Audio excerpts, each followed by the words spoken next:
15 फरवरी को 3 दिवसीय आयोजन 12 से शुरू हो जाएगा। 12 फरवरी को बागेश्वर धाम का ऐतिहासिक दिन है। पूछो कैसे? पूछो। एक साथ 1.25 लाख हनुमान चालीसा पाठ हो रहे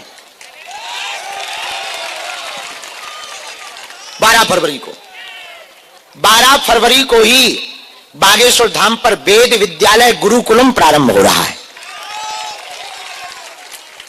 12 फरवरी को ही परम पूज्य श्री रमेश भाई ओझा जी पूज्य महाराज जी आ रहे हैं। 12 फरवरी को ही ऑनलाइन 3 लाख से 5 लाख हिंदुओं के परिवार में ऑनलाइन हनुमान हवन करवाया जाएगा। इसलिए 12 फरवरी ऐतिहासिक है। 13 को मंडप और हल्दी है। 14 को संगीत मेहंदी है। 15 को ब्याह है। 300 बेटियों की बारात आ रही है। एक बिटिया के ब्याह में तो बाप की जेब ढीली हो जाती और चैथी के बाल उड़ जाते, शरीर पस्त पड़ जाता। अब हमारा विचार करो कि 300 बिटियन की बारात बुला रहे, का बीत है। और बारात आ रही सो तो ठीक है, घरात संगे आ रहे। और जगह तो केवल बारात के स्वागत को इंतजाम करवे पड़ा था, हमें तो दोनों तर्पण को करवे पड़ा। बारात से ज्यादा तो घराती को फूफा नाराज हो। आओ। तो लगभग 8 से 10 लाख लोग पहुंचेंगे। इस बार का कार्यक्रम 100 एकड़ में करवाया जाएगा।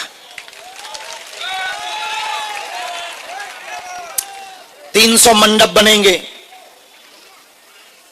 कथा होगी। 6 फरवरी से 12 फरवरी तक हम कथा सुनाएंगे और 12 से कार्यक्रम शुरू हो जाएगा। तो मात्र 10 दिन बचे हैं। आप सभी जनन को हमारा न्योता है। कन्या विवाह को चूल से न्योता है। हमारे गांव में बुंदेलखंड में सा परिवार को कहते हैं चूल से निमंत्रण। तो चूल से निमंत्रण है, अपने घरे कछूना बनाइयो, इधर आओ, खूब भंडारे की व्यवस्था, रसगुल्ला की व्यवस्था हमारी तरफ से।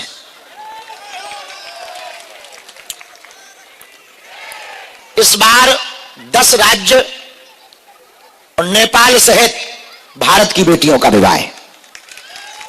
एक नेपाल की भी बच्ची की शादी हो रही। सभी समाजों की बेटियों का विवाह है। दूसरी बात, आयोजन बहुत बड़ा है। हमारी प्रार्थना है, लगभग 100 बेटियां तो ऐसी हैं जिनके माता पिता कोई नहीं, भाई भी नहीं।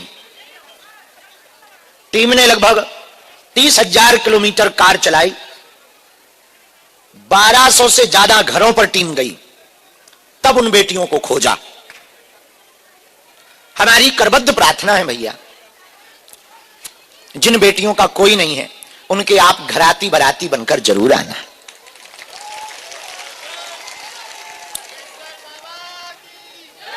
उनको बहुत आत्मिक सुख मिलेगा। जिनका कोई नहीं होता उनका भगवान होता है। और आप उन बेटियों में परिवार बनकर आओगे ना, थोड़ी थोड़ी सेवा करोगे ना, आपको तो पुण्य मिलेगा ही मिलेगा। उन बेटियों की आत्मा बहुत खुश होगी। गरीबों की बेटियों को यह ना लगे कि हम गरीब हैं तो हमारा विवाह ऐसे ही किया जा रहा। इसलिए हमने 3 दिन का कार्यक्रम रखा भैया। 13 को मंडप और हल्दी, 14 को संगीत और मेहंदी, 15 को विवाह। और पूरी सामग्री भैया 2-4 चेला जाकर, ये गौ माता बहुत परेशान कर रही लोगों को, बार बार यहां से बाहर कर दो। 2-4 लोग जाओ, इसी काम में लग जाओ भैया। इस बार बेटियों के विवाह में भव्यता दिव्यता पिछले साल से ज्यादा है। पिछले वर्ष तो उन बेटियों को आशीर्वाद देने के लिए स्वयं राष्ट्रपति महोदया आई थी, सब बेटियों को आशीर्वाद देना। इस साल बहुत से संत आ रहे। राजनेता भी आ रहे, पर उन बेटियों के लिए विवाह में कोई कमी ना हो, हम स्वयं जिम्मेदारी पूर्वक व्यवस्था देख रहे। उनकी सामग्री double bed, sofa, LED TV, पायल, बिछिया, सोने की नाक की कील, रामचरितमानस, बाल मुकुंद जी, मिक्सी, कूलर, अलमारी, पंखा, किचन सेट, गैस, चूल्हा, सिलेंडर, बेटी के वस्त्र, बर के वस्त्र, बेटी का पूरा श्रृंगार का सामान, उर्सा बेलम सहित हर बेटी को मुसीबत के लिए 30-30 हजार की एफडी दे रहे हैं, ताकि विवाह जैसा रहे। लगभग 60 प्रकार की वस्तुएं दे रहे, डबल बेड, सोफा, अलमारी, ड्रेसिंग टेबल सहित 60 वस्तुएं दे रहे। ये बात बताकर हम सिर्फ इतना कहना चाह रहे पूरे भारत से और आप लोगों से, ये कन्या विवाह कराने का हमारा एकमात्र उद्देश्य है। भारत के मंदिरों से गरीबों की बेटियों का विवाह होने लगेगा तो कोई गरीब ना रहेगा, बेटियां बोझ नहीं बनेंगी और गरीबों की बेटियों का विवाह भी अमीरों की तरह हो, हमारी यही इच्छा है। इसलिए बात को विराम करने के पहले हम भैया पुनः हाथ जोड़कर निवेदन करें, हमारा निमंत्रण स्वीकार करो। भले ही 3 दिन को नहीं 2 दिन के लिए आना, पर आप यदि आओगे थोड़ी थोड़ी सेवा देख लोगे भंडा, क्योंकि हम अकेले हैं, अकेले ही राम हैं और हम ही को सब देखना है, तो थोड़ी थोड़ी आप सेवा देख लोगे, बाकी सामान हम जुटा लेंगे।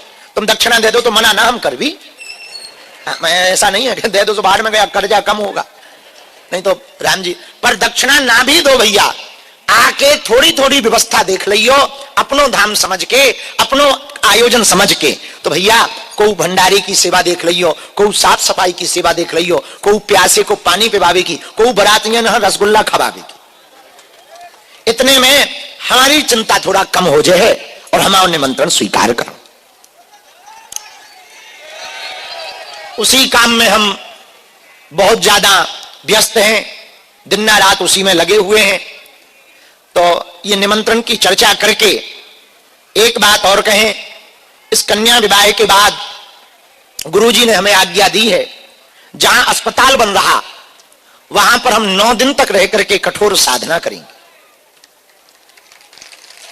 और हर हाल में हनुमान जी की कृपा से, सबके सहयोग से 2027 के अंत में अस्पताल प्रारंभ किया ही जाएगा, हाँ, चाहे जो हो जाए। और साधारण नहीं, अभी हम 3 महीना के लिए विदेश यात्रा पर जा रहे हैं और वो सिर्फ इसलिए जा रहे हैं कि वहां के अस्पतालों की जो सुविधा है वो हमारे बागेश्वर धाम पर आ सके। अंग्रेजी में कहें तो वर्ल्ड क्लास, वैश्विक स्तर का अस्पताल, और लगभग 3 देशों से हम अनुबंध करने जा रहे कि वहां के डॉक्टर हर 6 महीने में हमारे अस्पताल में आकर के सेवा करें, ताकि दीनहीन गरीब जो मुंबई टाटा मेमोरियल नहीं जा पाते, उनके पास पैसा नहीं है, कम शुल्क पर वैसे जो विदेश में दवा नहीं करवा सकते, तो क्या हुआ, हम विदेश में दवाइयां नहीं करवा सकते, विदेशी डॉक्टर लाके यहां तो करवा सकते। उस व्यवस्था में हम जुट गए, लेकिन अभी तो केवल कन्या विवाह का सपना है। 10 दिन बचे हैं, तो सब जने अपने रिश्तेदारों का, अपने मित्रगणों को, अपने परिवारजनों को हमारा निमंत्रण दे दियो।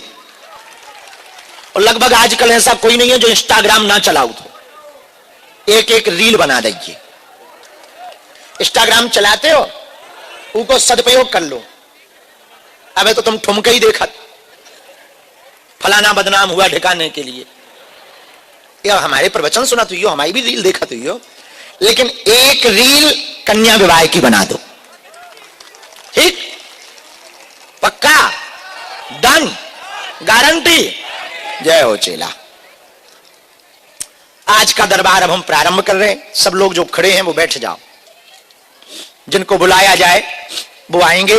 मन में राम नाम का जप करो, हमें जो प्रेरणा सन्यासी बाबा की लगती जाएगी हम बुलाते जाएंगे। धाम पर हमारी महिमा नहीं है, बालाजी की महिमा है। जो भी भगत नारियल बांधकर परिक्रमा लगाकर पेशी करते हैं, उनका पर्चा बने या ना बने, काम सफल से होता है।